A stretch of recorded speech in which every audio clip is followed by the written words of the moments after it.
Mesdames, Messieurs, bonjour. Très heureux de vous retrouver ici en direct de la Porte de Versailles à Paris dans le cadre du Salon de l'Agriculture. Alors, Emmanuel Macron va-t-il enterrer ou sauver l'agriculture française? C'est le thème de ce débat sur TV Agri en ce début d'après-midi. Et pour cela, j'accueille Michel Prug. Bonjour. Bonjour. Vous êtes président de COP de France. Juste à vos côtés, Jean-Marc Petat. Bonjour. Bonjour. Alors, directeur développement durable de BASF. À ma droite, donc, Éric Thirouin, bonjour. Bonjour. Vous êtt secrétaire général adjoint de la FNSEA et agriculteur. Et juste à vos côtés, un autre agriculteur, Jérémy de Serle, bonjour. Bonjour. Président des jeunes agriculteurs. Jérémy de Serle, vous avez présenté, je vais démarrer plutôt par Éric Thirouin. Éric Thirouin, vous avez présenté cette semaine le contrat de solution. Ben, vous avez réussi votre coup parce que même Nicolas Hulot l'a trouvé bien, apparemment. Et il faut que vous nous rappeliez peut-être les points clés de ce contrat de solution. Oui, alors, effectivement, il s'est passé quelque chose d'inhabituel cette semaine avec le contrat de solution. Je pense qu'on avait jusqu'à maintenant une difficulté de compréhension puisqu'on était sans arrêt en train de dire c'est dangereux, c'est pas dangereux, il faut maintenir, il faut interdire. Et là, en fait, on a décidé avec 35 organisations agricoles, 35, de dire l'attente du consommateur, c'est quoi? C'est pas de savoir si c'est dangereux ou pas dangereux. Le consommateur, aujourd'hui, il veut qu'on réduise l'usage, les risques et les impacts des produits phytosanitaires. Et on a dit, OK, banco, on y va. On essaye de trouver les solutions. Parce que l'attitude du président de la République ou de ses ministres de dire on interdit parce qu'il y a une peur, ça nous met dans des impasses, ça nous met dans des précipices. Des interdictions sans solution, ça ne peut pas marcher. Donc on a décidé de relever les manches, tous ensemble. Et d'ailleurs, ceux qui sont là font partie intégrante du contrat de solution, les 35 organisations, pour trouver ces solutions. On a pour l'instant, parce que ce n'est pas fini, on en a trouvé 292. Je pense qu'on est à la moitié du parcours. Et toutes ces solutions, il y a celles qui existent depuis longtemps, par exemple les trichogrammes que beaucoup connaissent, celles qui sont en train de sortir en ce moment, et puis celles qui sont encore dans les cartons pour quelque temps. Et toutes ces solutions-là, on les a classées par culture, on les a classées par type d'action, insecticide, herbicide. On a regardé leur taux de déploiement. Il y a des choses qui sont déjà très déployées, d'autres qui n'existent pas encore, donc voilà. Et puis regarder dans le temps ce que ça donne et donc quel va être l'impact sur la réduction d'usage des risques pour cette année, pour dans 2 ans, pour dans 5 ans, pour dans 10 ans, pour dans 15 ans. On n'a pas été au-delà parce que l'INRA dit qu'au bout de 19,6 années, voilà, c'est le temps qu'il faut pour trouver quelque chose. Donc effectivement, dans les cartons, on s'arrête là. Alors, je crois que toutes ces solutions-là font qu'aujourd'hui, eh bien, on a un changement de comportement des ministères. Et Nicolas Hulot l'a témoigné en venant au stand de la FNSEA, le président Macron aussi, en disant « Ok, on a compris, vous êtes en mouvement ». Et donc, on l'a vu avec l'interpellation qui s'est faite dans le salon, où on avait un président de la République cet automne qui disait sur une certaine molécule, que je ne vais pas citer parce qu'il y en a plein, voilà, il faut tout interdire tout de suite, même si l'Europe dit qu'il faut autoriser. On donne 3 ans et on arrête avant. Et là, en fait, lors de ses vœux en janvier, il a dit il y a peut-être 10% d'impasse, il ne faudra peut-être pas interdire parce qu'il n'y a pas de solution. Et puis samedi, il a dit 20%. Et voilà. Et le soir de samedi, il disait il ne faudra pas faire d'interdiction sans solution. Je pense qu'on s'est compris. On veut aller de l'avant. On veut construire l'agriculture qui correspond à l'attente des consommateurs parce qu'on est fait pour ça. Mais il ne faut pas qu'on mette les agriculteurs dans des impasses techniques, économiques. Voilà le sens. Jean-Marc Petat, ça va dans le sens de la baisse de l'utilisation des produits phyto. Vous êtes moteur quand même? On sera acteur, c'est sûr, comme l'industrie phytosanitaire l'a déjà fait depuis de nombreuses années, même si ce genre d'indicateur de chiffres est mal connu de ce gouvernement. Mais depuis 2010, l'industrie des phytosanitaires et les agriculteurs ont déjà réduit les volumes de 50% en France. C'est donc une démarche qui n'est pas nouvelle.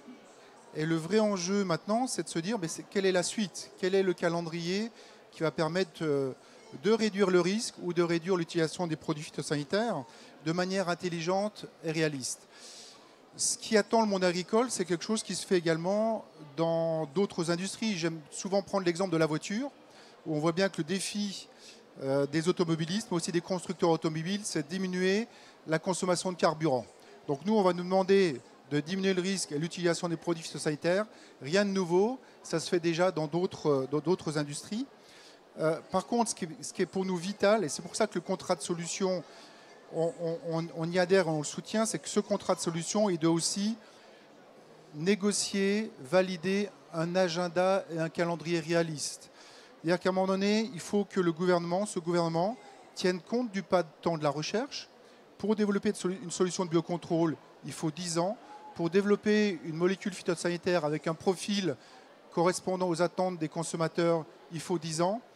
Pour le faire connaître auprès des agriculteurs, le tester dans différentes solutions, il faut aussi du temps. Et à un moment donné, décider tout d'un coup d'un calendrier sans tenir compte de l'avis des acteurs, c'est une erreur. Donc on est assez confiant, effectivement, que le président Macron commence à comprendre vraiment de plus en plus ces enjeux. Ce qu'il va falloir également améliorer, c'est la capacité également de ce gouvernement à défendre le monde agricole et les agriculteurs contre des attaques injustifiées. Je citerai la dernière attaque dernièrement de Génération Future sur les résidus dans les fruits et légumes. On attend encore la réaction du gouvernement pour montrer que la réglementation est respectée et que les consommateurs ne subissent absolument aucun problème de la présence de ces résidus. On voit bien que si nous, on est prêts également à progresser, ce gouvernement et certains des membres de ce gouvernement doivent également aller dans un sens d'adhésion à ce contrat de solution. Michel Prug, une autre actualité, c'est la séparation du conseil de la vente. Donc vous, en tant que représentant des coopératives, est-ce que vous avez l'impression que le gouvernement vous a entendu ? Écoutez, je pense que le président de la République, dans ses déclarations, a fait pour l'agriculture, comme pour d'autres secteurs d'activité, a donné une perspective. Quand je regarde l'automobile avec la suppression du moteur thermique, clairement, il n'a pas dit « je vais interdire le moteur », même si c'est ce qui a été prononcé. C'est « j'ouvre aux start-up et aux laboratoires les marchés du futur parce qu'on veut charger l'énergie qui va animer nos véhicules ». Donc pour l'agriculture, j'entends le même message. C'est « nous voulons moins d'impact de produits phyto et autres », et nous lui répondons « d'accord », comme ça vient d'être dit de certaine manière, mais quelles sont les solutions que nous avons, puisque ce ne sont que des moyens, c'est protéger nos plantes. En tant qu'agriculteur, au quotidien, avec ma coopérative, je me trouve dans quelle situation? Je me trouve à avoir évolué en faisant du label rouge sur mes volailles, en faisant de l'agriculture biologique sur mes cultures. J'ai des clients qui sont des grands donneurs d'ordre, des grandes marques nationales qui me disent « même si elle est autorisée, telle molécule, je ne la veux plus et je n'utilise plus ». Pourquoi? Parce que j'ai trouvé une solution alternative qui ne met pas en risque mon volume et la qualité de ma production. Concernant la séparation de la vente et du conseil, on entend le message. Et il nous paraît évident que l'agriculteur doit avoir la liberté d'aller chercher un conseil qui lui permet d'imaginer l'orientation de son exploitation dans les années à venir à partir des attentes sociétales, à partir des attentes de marché. Ensuite, il y a l'exécution au quotidien de la bonne fin d'une culture, c'est-à-dire être sûr que nous aurons les volumes, les qualités. Et là, la nature intervient souvent de manière violente, soit par le climat, soit par des agresseurs naturels. Et là, il faut qu'on ait la possibilité, dans le cadre des CEPP, les contrats d'économie des produits phytosanitaires, de conseiller notre adhérent, notre agriculteur, sur une solution naturelle, sur une solution chimique, et qu'à un moment donné, il ait le choix, il ait la possibilité de décider, mais surtout en connaissance de cause, et que le risque qu'il prend soit totalement assumé. Donc nous disons séparation de la vente et du conseil sur les orientations stratégiques de l'exploitation, ça ne nous pose pas de difficulté. Qu'ensuite on accompagne l'agriculteur et qu'on sache quels sont les produits qu'il doit utiliser, eh bien c'est un autre sujet que nous sommes en train de débattre avec les pouvoirs publics. Jérémy de Serle, donc vous avez suivi différents représentants du gouvernement. Est-ce que vous y voyez plus clair dans la politique du gouvernement en faveur des jeunes ? On n'y voit pas forcément plus clair. Je pense que pour le coup, on peut reprocher beaucoup de choses à Emmanuel Macron puis à son gouvernement. Sur la continuité du discours, en tout cas sur les politiques économiques autour des États généraux de l'alimentation et puis sur d'autres sujets, il y a une certaine continuité. Néanmoins, la continuité, ça fait pas non plus, la continuité du discours, ça fait pas non plus des actes. Et nous, ce que nous attendons, c'est du concret dans les cours de ferme. Et ce qu'on a tendance à voir là, avec les sujets dont on vient de discuter, c'est qu'on a quand même l'impression que ça va un peu plus vite pour interdire telle ou telle molécule, interdire telle ou telle pratique agricole, que pour redonner du prix à l'agriculture et à nos produits. Et ça, voilà, enfin, les États généraux de l'alimentation, on savait que ça allait être dans la durée et qu'on n'allait pas ressortir de là au mois de décembre avec de l'argent dans les cours de ferme. Mais néanmoins, voilà, ça ne les empêche pas de continuer de prendre d'autres décisions. Il y a aussi le Mercosur, il y a aussi d'autres sujets sur lesquels on a l'impression que ça avance un peu plus vite que pour redonner un peu de valeur à notre métier. Et puis je reviendrai aussi sur ce qui a été dit. On a besoin aussi que nos politiques, et je pense qu'ils le font en venant au Salon de l'Agriculture, mais il ne faudrait pas que ce soit qu'une semaine par an, voilà, nous défendent un peu plus face aux attaques effectivement qui nous sont envoyées, parce que même si ce n'est pas dû aux agriculteurs, c'est quand même souvent eux qui ramassent. Donc il faudrait quand même que le monde politique soit un peu plus ferme avec les autres. C'est bien de nous dire qu'ils nous aiment, enfin c'est bien de nous dire on vous aime, mais par contre ce serait bien qu'ils disent que les autres disent, racontent quelques conneries. C'était le mot. Jean-Marc Petain. Je voudrais revenir sur le principe de réalité et qui sort du contrat de solution FNSEA et sur lequel effectivement on veut emmener dans une démarche collective l'ensemble de l'agriculture française. Moi, c'est un peu important que le gouvernement comprenne le fait que ça n'a jamais été fait avant.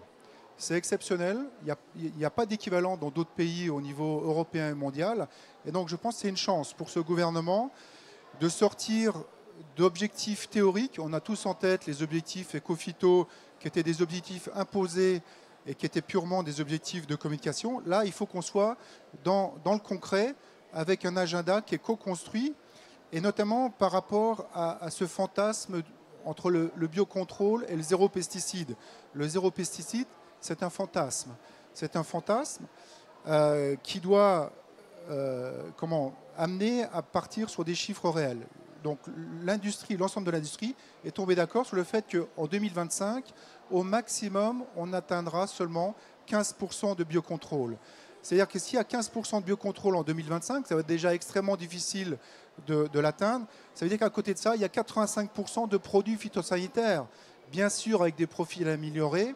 Et ça, il faut que le monde agricole et le gouvernement le comprennent pour bâtir cette feuille de route. Si ce n'est pas bien compris, on va partir sur un malentendu. Et je pense que c'est aussi au gouvernement de l'expliquer au grand public et aux médias pour tracer cette route. Éric Thérouin.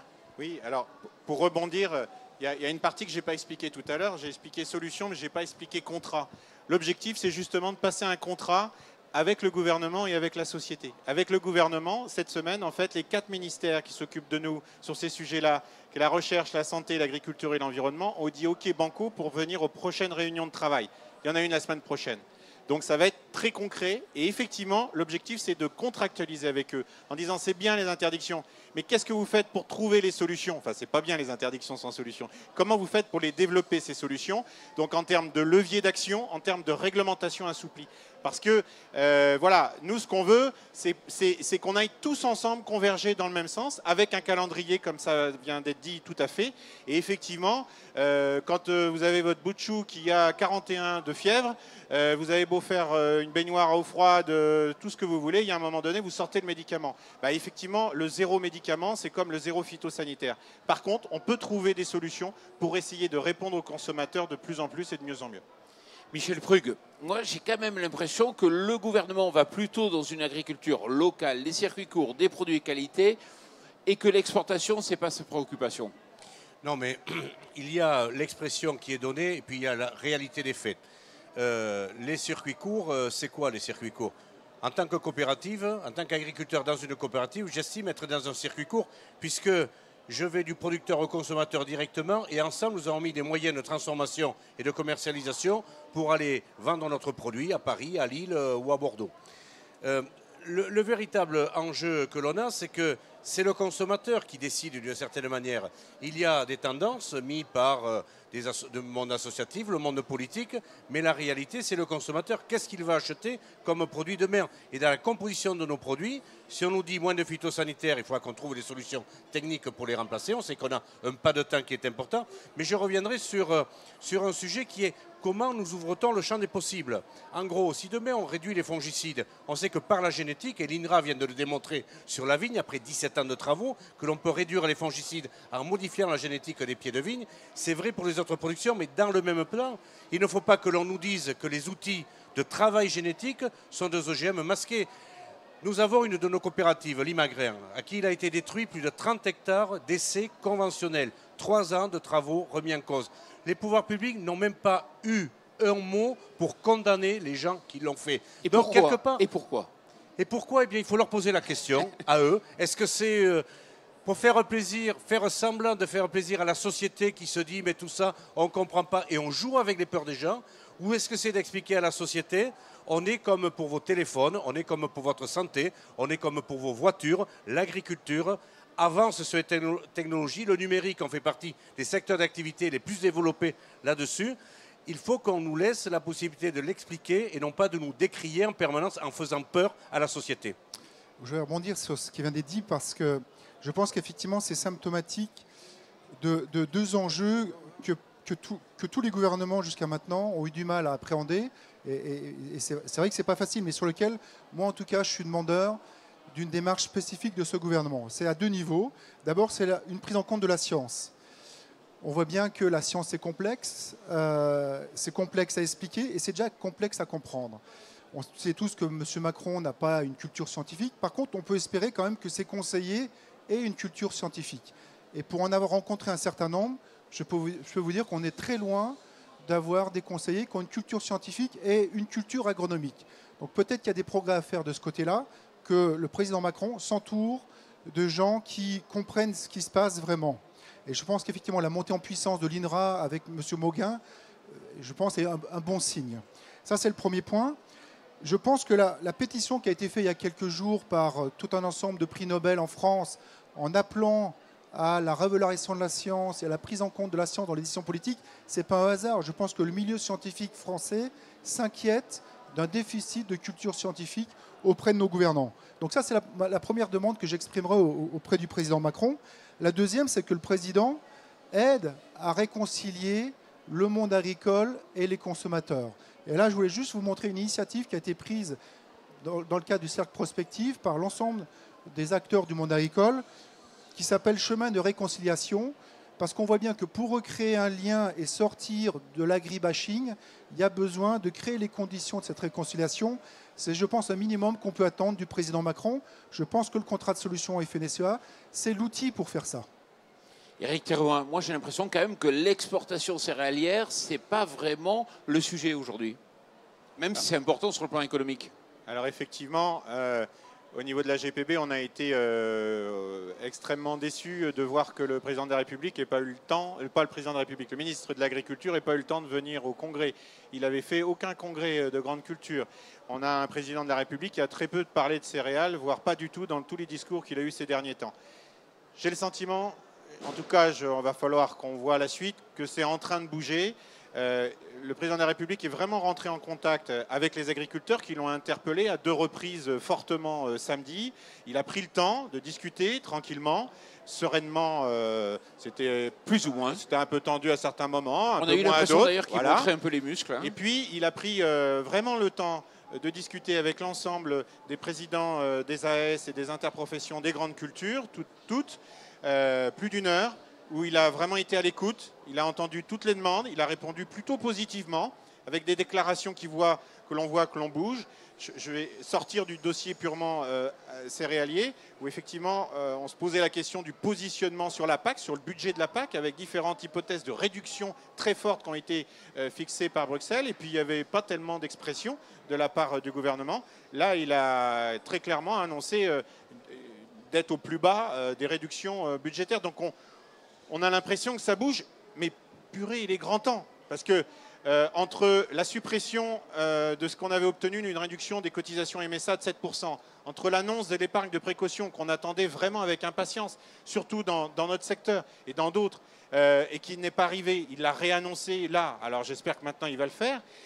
Et puis on a aussi, je voudrais rebondir avec le sujet précédent, celui des phytosanitaires, dans les états généraux de l'alimentation, tu as parlé du premier chantier des prix, mais le deuxième chantier qui était justement sur ces problèmes de bien-être, de phytosanitaires, on s'aperçoit que d'un côté il nous dit oui, il faut accompagner la transition, il faut trouver des solutions, donc innovation, recherche, investissement dans les fermes, etc. Sauf que dans la loi qui a été écrite, il n'y a que des charges. Il n'y a que des charges. Et donc pour un économiste, parce qu'il est quand même compétent en économie, notre président de la République, comment il peut imaginer une transition des investissements en faisant une loi avec que des charges? Et là, je rejoins Jérémy, il y a quelque chose qui ne va pas. Donc je pense qu'on c'est en train de bouger, j'ose pas dire qu'on est écouté, en tout cas on attend les actes avec impatience, il y a urgence, parce que quand on gagne 2500 € par an depuis 5 ans dans le secteur céréalier, 2500 € par an, vous divisez par 12 mois, vous voyez ce que ça donne, c'est 200 €, et c'est pas tenable. Donc il faut une réaction très forte du gouvernement, et là-dessus, on ne l'a pas encore à ce niveau-là. Jérémy de Serle. Ouais, enfin, j'appuie totalement ce que dit Eric. Je pense qu'il voilà, y a quand même une certaine incohérence. C'est ce qu'on retrouve des fois. Alors effectivement dans la loi après les États généraux où effectivement il y a encore des choses où c'est que des contraintes pour les agriculteurs. C'est bien de vouloir nous redonner du sens à notre métier en lui redonnant du prix, mais si à côté on remet d'autres contraintes, il y a une incohérence avec les positions qui étaient quand même pas très stabilisées sur le Mercosur. Il a été aussi assez franc là-dessus. On verra ce que ça donnera. On jugera aussi par les actes.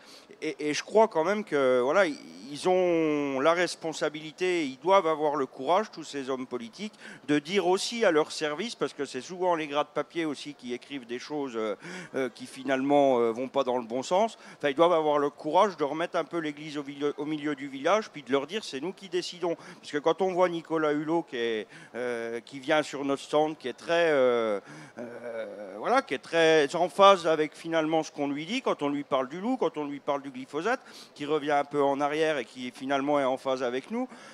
Dès qu'on rencontre ces services, voilà, on a affaire à des gens finalement qui ne vont pas dans le sens du ministre, en tout cas pas de ce qu'il nous dit. Alors il faut aussi que voilà, toute cette petite administration un peu militante arrête le dogmatisme et puis reste un petit peu pragmatique, parce que sinon il n'y aura plus d'agriculture et on bouffera du poulet javellisé, du bœuf aux hormones et puis des organismes génétiquement modifiés dans nos salades. Donc, il est adroit, Emmanuel Macron. Il vous a fait le coup du en même temps. En même temps, je fais de la qualité. En même temps, je vais un peu dans votre sens. Puis en même temps, je vais dans l'autre sens. Le Mercosur, vous l'attendiez au tournant.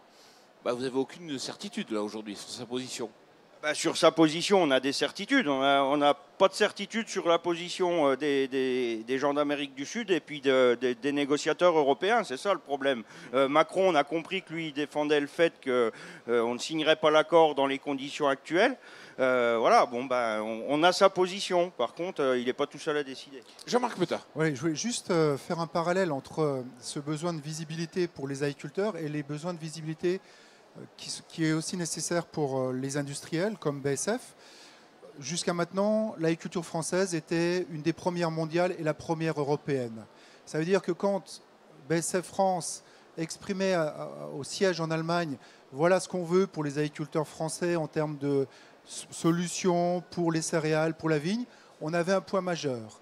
Si demain le poids de l'agriculture française est affaibli pour des décisions politiques ou peut-être de complaisance avec les attentes de certains milieux politiques, le poids de la France va être affaibli. Et si je prends l'exemple de BASF, on a 3 sites de production de produits phytosanitaires en France. La question, c'est quel est demain l'avenir de ces sites si ces molécules produites sur ces sites sont interdites en France, par contre autorisées à l'étranger. Il n'y a aucune logique à ce que ces sites restent en France. Et donc l'enjeu de la vision du président Macron de l'agriculture française, sa vision stratégique, le volet exportation, le volet local, le volet filière de qualité, il est stratégique pour les industriels pour qu'ils se positionnent. Et c'est des positionnements qu'on prend 10 ans à l'avance. Et donc on a besoin d'être éclairé sur ce pas de temps. Michel Bruck, vous avez l'impression qu'Emmanuel Macron a bien compris le poids que vous aviez économique en termes d'emploi, de territoire? Il faut qu'il nous le démontre au quotidien. Je pense que le passage qu'il a fait sur le salon de l'agriculture et les discussions qu'il a eues avec les représentants professionnels semble dire qu'il entend ce que l'on lui dit. Je crois qu'il a été évoqué également son environnement technique. Donc je pense que là-dessus, il faut, entre guillemets, qu'il fasse l'effort de comprendre la réalité de la diversité de l'agriculture française et la chance qu'a la France d'avoir cette agriculture. Parce que quand on regarde la planète, c'est dans l'Europe de l'Ouest qu'il y a le plus de sécurité en termes de production agricole et le plus de diversité. Donc si nous avions fait mal, si nous n'étions pas reconnus par nos clients internationaux, on pourrait se dire effectivement qu'il y a une erreur. Là, on a le sentiment qu'on fait de l'autoflagellation dans notre pays et qu'on se renvoie tous les mots. Alors qu'en réalité, l'agriculture n'a jamais été aussi sécuritaire en termes de volume, en termes de santé et en termes de diversité. Donc je pense que à nous de faire passer aussi le message au président de la République, comme ça a été fait au Salon de l'Agriculture, de le rendre responsable de ses engagements qu'il prend. Et au-delà de tous les aspects techniques que l'on a évoqués, si dans son mandat, le président Macron arrivait à réconcilier la population française avec l'agriculture française, c'est-à-dire de faire taire tous les gens qui jouent avec les peurs et autres, et de laisser s'exprimer les gens qui construisent l'alimentation de nos concitoyens au quotidien, je pense que là, il aura fait œuvre utile pour l'agriculture et pour la société française. Mais jusqu'à présent, jamais de gauche comme de droite, on a eu un ministre de l'Agriculture qui a pris la défense quand l'agriculture était montrée du doigt en agriculture bashing. Ça n'a jamais eu lieu, ça. Une prise de parole officielle. Il y a un début à tout. Il faut être optimiste. Et donc moi, juste peut-être pour conclure sur la question qui était posée ici, moi je suis assez confiant sur le fait que le président Macron, qui est quand même quelqu'un d'intelligent, qui a une formation économiste, va enfin comprendre la bonne voie à prendre et l'opportunité unique qu'il a au travers du contrat de solution FNSEA. Michel Prug, la question, va-t-il enterrer ou sauver l'agriculture française? Optimiste ou pessimiste? Alors, je suis désolé de vous décevoir, je n'ai pas amené ma boule de cristal. Ah, dommage. Par contre, s'il utilise la méthode qu'il utilise, semble-t-il, pour tout le secteur d'activité, d'essayer de secouer une forme de situation établie, je pense qu'il peut aider l'agriculture française à redevenir prospère, à se redynamiser. Mais je prends, avec toutes les précautions qui ont été énoncées, si on ne veut pas écouter la science pour nous accompagner dans nos changements, si on ne veut pas dire aux consommateurs français qu'il a la chance d'avoir l'agriculture qu'il a aujourd'hui en France. Bien sûr, il y a toujours des correctifs à apporter. Alors là, effectivement, on sera dans l'inverse. Il aura enterré l'agriculture. Jérémy de Serle, optimiste? Il faut être optimiste. Par contre, à la question va-t-il la sauver, de toute façon, il n'a pas la responsabilité tout seul et on ne lui laissera pas faire tout seul. Donc je pense que voilà, nous sauverons l'agriculture ensemble. Éric Thérouin, de façon globale et aussi en tant que céréalier. Alors, oui, alors global et bon. Non, moi, ce qui me semble important, c'est qu'à un moment donné, il y a le président de la République. Aujourd'hui, les actes qui ont été posés sont plutôt des actes manqués ou en tout cas qui vont plutôt dans le mauvais sens. J'ai l'impression qu'il a bougé dans sa tête et je vais attendre les résultats. Mais ce que je voulais dire, c'est que nous, il faut qu'on se prenne en main aussi. Je suis syndicaliste d'abord et je sais que par rapport à un pouvoir, il faut un contre-pouvoir fort. Et là, pour ça, c'est besoin qu'on se regroupe. Et je pense que le contrat de solution, c'est une manière de nous prendre en main et de dire au gouvernement, et vous faites quoi maintenant? Parce que c'est bien gentil, il y a une peur, un interdit. Nous, on vous propose des solutions. Est-ce que vous nous accompagnez? Et là, ils ont répondu oui. Et tout à l'heure, vous parliez d'agriculture bashing. Regardez bien les revues de presse de cette année et celle de l'année dernière. L'agriculture bashing, je pense que nous, avec notre action, avec notre manière de faire, on est en train de remettre du bon sens paysan dans tous ces sujets-là. Évidemment, ce n'est pas acté, ce n'est pas terminé, mais on voit que le fait de se prendre en main syndicalement, n'est-ce pas Jérémy, eh bien, on peut faire bouger et avancer les choses. En tout cas, c'est notre mission auprès du gouvernement actuel. Et en tant que céréalier? Et en tant que céréalier, là, c'est clair que je pense qu'il va falloir qu'on se muscle et qu'on ait des actions beaucoup plus fortes, parce qu'aujourd'hui, on est dans une crise extrêmement sévère. Je parlais de 200 € par mois, et encore, c'est une moyenne nationale. Ça cache des choses encore bien pires, hein, avec plus de 40% de céréaliers qui sont en déficit depuis 3 ans. C'est clair que là, il va falloir qu'on ose le dire, parce que souvent, on dit les céréaliers, on sait que vous êtes dans la mouise, mais vous dites rien. Eh bien, je pense qu'il va falloir qu'on s'exprime très fortement dans les mois qui viennent, parce qu'il va falloir que la politique change vis-à-vis des céréaliers qui ont jusqu'à maintenant servi un peu de ponction pour les autres. Quand on voit le revenu, là, il va falloir rééquilibrer les choses. Messieurs, merci beaucoup d'être venus ici pour débattre de cette question. Et puis, bien sûr, merci à vous.